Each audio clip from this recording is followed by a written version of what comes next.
Hey guys, this is Patrick with Patch Tech Review, and I'm back with another video. Today we're going to be talking about the Samsung Galaxy Tab A7 10.4. Is it any good? We're going to talk about hardware and design, features, and also final thoughts. So stick with me. Let's go.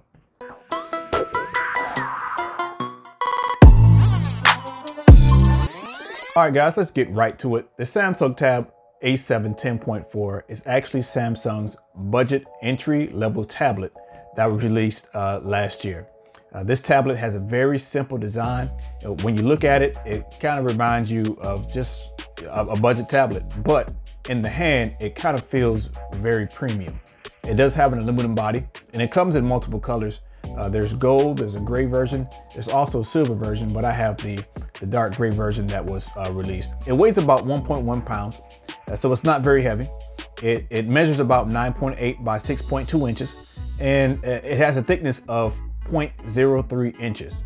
The interesting thing I want to make is it actually weighs and has the same dimensions as last year's latest iPad, the iPad 2020, which is very interesting. The tablet does have expandable storage, which is a plus. So if you have the 32GB variant, you can actually put a memory card in there, expand that storage. It also has USB-C charging, but it's not that fast.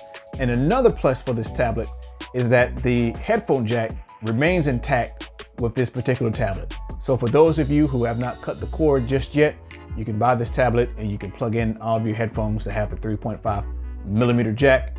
It does have Bluetooth connectivity, so those of you who have cut the cord, that option is still there for you as well. The display of the device is 10.4 inches, hence the name of the device, and it has 2000 by 1200 pixels. Now, I want to talk about the image quality that you get from this particular tablet. It does look pretty good, especially whenever you are looking at certain images and also certain videos, but I find it to not be as sharp as I would have liked it to be. Especially when watching YouTube videos or even looking at pictures, the quality is not there. The brightness of the screen only goes up to about 300 nits. So it kind of takes a hit with that because it really doesn't get that bright. The next closest competitor would have been the Amazon Fire Tab, which actually goes up to about 430 nits. And also the Apple Watch Series 3, if you think about that, it actually gets up to 1000 nits. So in bright situations, this tablet won't perform at its best if you're outside or if you're even in a bright room. It's not going to perform as good as you want it to as compared to your iPads and also your higher level Samsung devices. The device does come with 4 speakers and they do sound pretty good. I do want to say that it sounds great. I'm not going to say it sounds the best, but it sounds great. When listening to audio at about 80%, it sounds good, but when you crank it all the way up, it does get very distorted. A plus for this device is that it does advertise that it has Dolby Atmos sound built into it. When I went in and turned that on for the device, it does make it sound a little bit better, but not markedly better. But then again, you know, it is a budget tablet, so my expectations weren't to have stereo sound coming from this tablet. So I was really surprised to have the 4 speakers and the amount of sound that came from it. It really surprised me. The device has a Snapdragon 662 processor, which is not that great of a processor, and it only has 3 GB of RAM. So this device is actually good for everyday use. So if you're web browsing, if you're looking at YouTube videos or something that's not really labor intensive for this particular device, you can do that on. If you're multitasking on this device and you have too many browser tabs open, you will notice a large lag with this particular device. It won't go as fast as it was before you opened up all those tabs. And also another issue that I found was whenever I was playing any types of games with this particular tablet, be it a mobile game, whatever, there was a lot of lag, especially in the racing game that I was playing with the tablet a little earlier. I realized that the lag was there. It was really choppy. It didn't provide the best video gaming experience. It was gameable, but it didn't provide the best experience that I could have gotten from a higher level tablet. But that just made me realize that this is a budget tablet. You can play less labor intensive things on it, but when you start stressing it, it will show. As far as the cameras on the device, there is a 5-megapixel front-facing camera as well as an 8-megapixel rear-facing camera. I do want to tell you this, they are not the best. They're not the best cameras.